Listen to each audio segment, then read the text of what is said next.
Good afternoon and welcome to a new episode of My Harlem Portraits. To talk about Black excellence, we are talking about Black excellence in promotion, advertising, and public relations.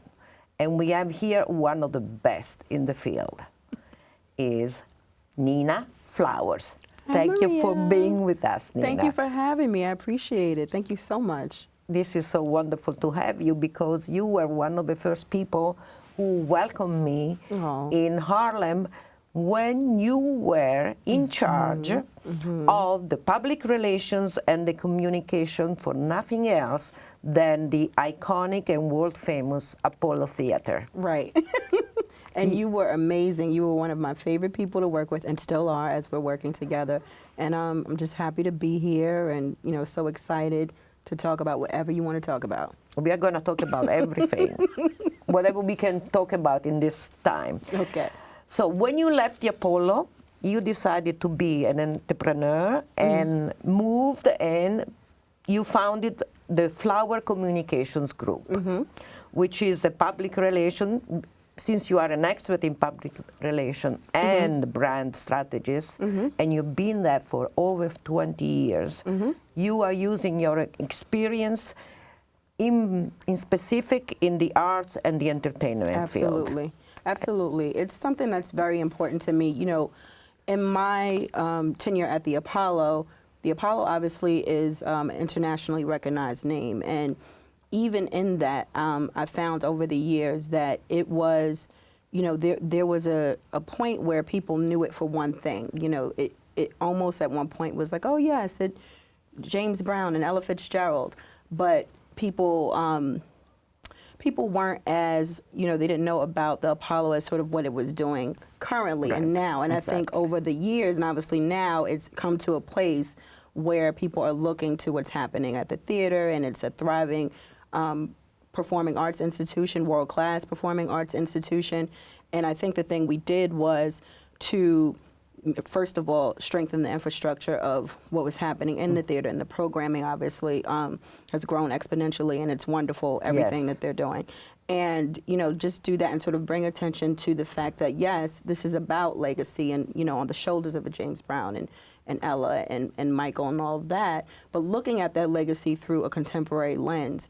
And I think the thing is, you know, when you are dealing with African American culture particularly and presenting it to people, sometimes people only want to see what, you know, they expect to see. Like, we just want to see James Brown and blah, blah, blah. So you kind of have to lead them to the water and say, no, you actually want to see this. And it's so much bigger than just this. And we have so much more to offer. So, you know, everything that I did at the Apollo, now that I'm on my own, I want to take that to other theaters because it's about building up brands, but also protecting our spaces in African American culture. There's so many theaters, like I work with the Billie Holiday Theater with 651 Arts, and all of these wonderful presenting arts organizations where they are doing, like the Billie, they're doing Black theater every day. You know, and they're presenting artists, Ruby Dee and Samuel Jackson, you know, they have a wonderful history as well. So it's about preserving those cultures and that history, but also letting people know what they're doing now. Yes, because what has struck me over the years in following theater, which has always been a love of mine from when I was a little girl, is how important is the contemporary theater, the African American contemporary theater, playwrights and so on. And they are starting to be well known now, but they are not as well known as they should be. Especially one of the reasons why I'm doing this is that this show goes also all over Europe, is streamed all over Europe. And so I want people to understand more about African American culture and how important and fundamental is what you're doing, because the modern stuff that is being created is really amazing. Yeah. Really, really amazing. It's absolutely amazing. And what you said, the Apollo is really showing more and more of this cross arts, cross fields. Yes, but I think also more than, because the Apollo has been doing that, as have these other institutions. I think now in the Apollo's case, people are paying attention, and people are looking for the different kinds of programs for the Apollo. But you know, one of my favorite things to tell clients is we have to get the thing into the drinking water. You know, nothing is immediate. It takes time to cultivate these things. It takes time to change people's perspective of just, oh, I just want to see, you know, you do it a James Brown tribute at the Apollo, to no, we're offering much more than that, and this is what we're doing here, and this is what we're doing here, and A, B, C, D. And I think, you know, especially in the arts, it's so interesting because there's so many black theaters that were thriving in the 60s and the 70s that after civil rights movement, they all went away. So it was almost like desegregation in a way was sort of the death of a lot of the black theaters, because the artists couldn't go. The artists could now go into mainstream theaters and, you know, all of this. And so now a lot of the black theaters have gone away. So you have these few remaining theaters from that period. And then now you have these other institutions that have sprung out from the ether from that. And it's this whole new sort of renaissance. So you gave me a reason why, because I was wondering why a lot of black theaters disappeared after the civil rights movement. Now you just told me. Yeah, that's one of the big reasons. Yeah, that's one of the big reasons, because you know, artists could then African American artists could then play, you know, downtown at Carnegie Hall or Radio City or wherever. And across the country, that's the case. You know, a lot of those theaters are no longer around. And so I think, you know, in the Apollo's case, it's still here, and it has been able to build on its legacy and to sort of a contemporary, thriving, world-class space. And, you know, there are a lot of other theaters, like the Billy as well, one of the few theaters, like true theaters that does and theater the National Black Theater. National Black Theater, of course, in Harlem. You know, one of those theaters that existed. The Billy, though, was around. They're almost about to be 50 years old. Oh, wow. So you know, Ruby Dee. We're talking Samuel L. Jackson. Like one of his first performances was at the Billy. So there are strong histories with these places, and so the challenge is to present them to the contemporary scene, the contemporary space. So that people understand what they're doing now, and they're doing great work. Yeah, I've been following the Billie Holiday Theater, and their work is always really excellent. So that's very good, and that's one of your clients now. But let's go back to the old days for a moment before we come to the contemporary. Gotcha. Because the Apollo, the reason why the Apollo has been able to be still alive and well is because it was really the most famous theater in Europe. We didn't know about anything else, any other theater but the Apollo Theater, because of all these icons that were launched and started their career there. Okay, so when you were there, you witnessed the most incredible things. Tell me some episodes that is particularly dear to your heart, that is particularly funny. So I have a couple. I mean, I have a lot, but the two that come to mind, the first, and some of my favorite artists, the first is Aretha Franklin, who I love. Love Aretha. Yes. And Aretha, so this was probably in 2006, and she was doing her return engagement to the Apollo. And so she hadn't been there in 20 years or whatever it was. And Chuck Jackson, who did a lot of productions at the theater, he was a close friend of Aretha's, and so he said, and he produced that particular show, and he said, so Aretha is going to call you about the press for her come back to the Apollo. So I said, okay. And I'm thinking I'm going to hear from a publicist. So I get a call one morning, and I pick up, and I said, hello, you know, this is Nina. Hello, Miss Flowers, this is Miss Franklin. I would like to talk to you about my return engagement to the Apollo. And I'm like, and at the time I was like, I had a desk. Drop the phone. I'm like, ah! And I'm like calling people around like, oh. You know, and I worked really closely with her on that show, and she said, I want this kind of press, I want this one there, and I want that one. And we were able to get that. We were able to get her what she wanted, the interviews and all that stuff. And the day of her show, after the show, she came to the front house of the theater, and she wanted to walk through from the lobby. Wow. Because she said, this is where, me and my sister used to come, and we used to, the ticket taker was here, so she gave us a tour of the Apollo. And we had a picture of her that was like a huge picture that was up of her, and she goes, you guys just put that there. I was like, no, you're always here with us, Yes. And so she basically just gave us a tour, and I'm just like, this is surreal. Amazing, yes. Aretha Franklin is giving us a tour of the Apollo. Like, okay, this is, So that was one of the things, and, every time I worked with her after that, after she came to the Apollo, it was always a fun time, always interesting, always very sassy. I had a great time. One of my favorite people to work with was Aretha Franklin when she would come to the Apollo, and we honored her for the gala. Yes. I think that was 2009, and walked her down the carpet, and she was a sassy one. Yeah. I loved her though. She was one of my favorite people to work with, and then the second was Prince.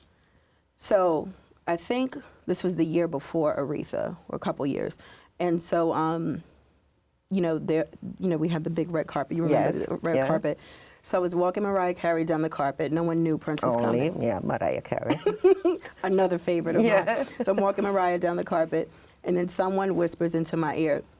Let me preface this by saying I'm the hugest Prince fan, biggest Prince fan ever.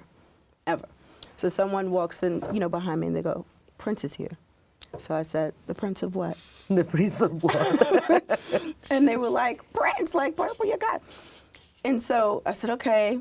And then I gave Mariah to someone, and I said, can you do the Miss Carey? No idea, like, who I gave Mariah to. I was just like, one of the girls on my team. Yes. I'm like, okay, you've got her. And then my photographer said, he was like, Prince is here. And I said, I know. And he said, you're fine. I said, I'm fine. And so then when we go backstage, everyone's, going backstage, and Steve Harvey was hosting. And so it was like everybody, bodyguards, everyone was backstage. And so we're all standing there laughing, and all of a sudden he walks by. He walks backstage. The door opens, and then his hair, at the time his hair was, he still had the little swoop in his hair. So he had the swoop in his hair, and he had a gold lame outfit, the matching pants and shirt with the matching boot and the cane. Prince and we were all just like, bodyguards and everybody. We were like, and then I said, welcome to the Apollo. And he said, thank you. Thank you very much. And I just did, when he turned the corner, I did a wall slide. And it was and it's so Steve, but the funniest part is that Steve Harvey didn't know that he was going to be on stage. So he found out, they put it in a teleprompter, there's a change or whatever it was. And so he turned, and then he lost it. He said, oh my God. He lost it and started singing all 3 verses of Adore. He's like, I proposed to my wife to Adore. It was just like, and nobody believed him until Prince came out. And then everybody just, and I mean, crazy. This is like, a very fancy event. It's a gala. And everybody just lost it. Yeah. That was amazing. I can't believe that. My God. I mean, these are experiences that one of a kind. Yeah, exactly. Yeah. When can you do an experience like that? And you had many of these experiences. So you've had an incredible time at the Apollo. Absolutely. Both working, but also meeting all these incredible people, and some of them are not here anymore. Yeah. So you were really blessed to be able to meet them. Well, and I think that's the thing that makes, what we do in the arts, like everybody who works in the arts and entertainment, important, because they're not physically here anymore, but their music, their legacies are still here. And I feel like, it's up to us, and with the people and the places. So like with the Arethas, the Princes, the Apollos, the Billies, that it is important for us to protect those legacies and to make sure that they are carried on in a way that it is going to be understood and received by future generations. So that's how I approach everything that I work with, from a space of this must be out there, but it also must be protected. Exactly, exactly. And that's fundamental. And this brings us to your latest fatigue, the one you are engaged right now in. Yes. Yes. which is the official launch for the Harlem Renaissance 100th celebration. This year, we celebrate 100 years of Harlem Renaissance and all that it entails. Yes. So it has started at the beginning of February. You had the Cultural 1st of February, right? Yeah. So tell me what happened a little bit the 1st of February. So basically to launch, it's a year-long, multi-year really campaign. This is the official launch. So year-long celebration of events with, first of all, let me preface this by saying this is comprised of over 40 cultural institutions in Harlem, right? And which is unprecedented. So that is very important. It's very important. So 40 institutions that came 40 together to institutions, not just organize cultural, this. I'm sorry, but yes, 40 institutions. So, which is really unprecedented. So you have everyone, of course, from the Apollo to Schaumburg to even St. John's and, Columbia to Harlem Chamber Players. You have all of these organizations, Harlem Opera Theater, HSA, which is Harlem School of the Arts. You just have all of these organizations that have come together to put together this initiative to celebrate what is quite honestly, you want one of the most iconic eras in American history, Yes. not just Black history, right? And Absolutely. And I think, it's also a celebration of Harlem as the Mecca of Black culture, which sort of generated from the artistic brilliance that came out of the Harlem Renaissance. So, just prefacing it Yes. so people understand, everything that we're trying to do with all of the different events. So it started with the Harlem Culture Crawl, which is that visitors and residents alike could go to the different, institutions like the Apollo's Open House, St. John the Divine. They had an opening ceremony with performances from HSA and, Harlem Opera Theater, really beautiful ceremony there in the church. And then people could go around to the different institutions and just walk in the doors, and if they've never been, and see it. And of course, the restaurants and the culinary scene, and the most important part to me, the food in Harlem, and all the wonderful restaurants and lounges that we have. So it was really important for people to understand, because a part of that is not, again, going back to the concept of celebrating the legacy, but understanding what's happening today. Yes, exactly. Right? And that it's still vibrant, it's still energetic, it is still a springboard for excellence. Absolutely. That's There's right. so much to do in Harlem. The music is amazing. So it's fantastic. And the fact that all these organizations are coming together, it's very, It's very incredible. important. It's very, well, for me, this project in general is just very important to me, because I'm third generation Harlem. Like, my grandmother was, lived in Harlem, I don't know if she was born in Harlem, but she lived in Harlem. And then my mom, born and raised in Harlem, and then I am born and raised in Harlem. So I am DNA. I always say I am Harlem, And so for me, You are Harlem. that's how I feel, because I'm so connected to the community. And again, I am very protective of it. And, I love working all over at different places in different parts of the city, but I am a Harlem girl. So this project is very important to me. And so for those organizations to come together, it's beautiful to see that. Yes. Just to celebrate this and to show people how strong and culturally vibrant Harlem is. It's wonderful. And the whole month and the whole year there are going to be events. Like, for example, Between the Lines, I love myself when I'm Zora, laughing. Neale, Hurston, Yep, Schaumburg. For example, Zora, Neale, Hurston was somebody that I didn't know anything about when I came to Harlem. And I'm a person who reads a lot and was very interested in what was going on in Harlem, because when I was a little girl, I read Malcolm X's biography, and that made me want to go to Harlem and see all the places he was talking about. Right. But I never heard of her. I never heard of many important people who really started the Harlem Renaissance, the second Renaissance, because we are in the third one now, Right. really, that should be known. And that's should be- another reason why I'm doing this, because Right. it's fundamental. And that's another reason why this is happening. So you can know about the Zoras, and then Alain Locke, who actually is called the father of the Harlem Renaissance because of his book, The New Negro. Yes. And so, and that there's actually a conversation happening at the Museum of the City of New York in March, I believe. So that you know, it's important for people to understand, because I always say, like, it's important for people to understand where they've come from. Yes. And whose shoulders they stand on, and why this was. You know, he's very controversial, too, with those ideas and the concept of the new Negro back in, you know, that era when he was coming up. So it's very interesting to look back on that now. I read that book, and it's amazing. It's amazing. It's amazing. Yes. And then there is also the 11th anniversary New York City 2020 Fine Art Show and Sale. You have Made in Harlem. What is Made in Harlem? That goes on, it's a documentary that goes on the Maislis Documentary Center? Yes, it's there in their theater. And so it's basically a film, it's a documentary about Harlem and sort of a 350-year history of Harlem. So it's really like, so it's considered the seminal documentary on Harlem and sort of the ins and outs and nuances on what made Harlem, all 350 years. So it's really fantastic. Like in-depth. So that's something to be seen, absolutely.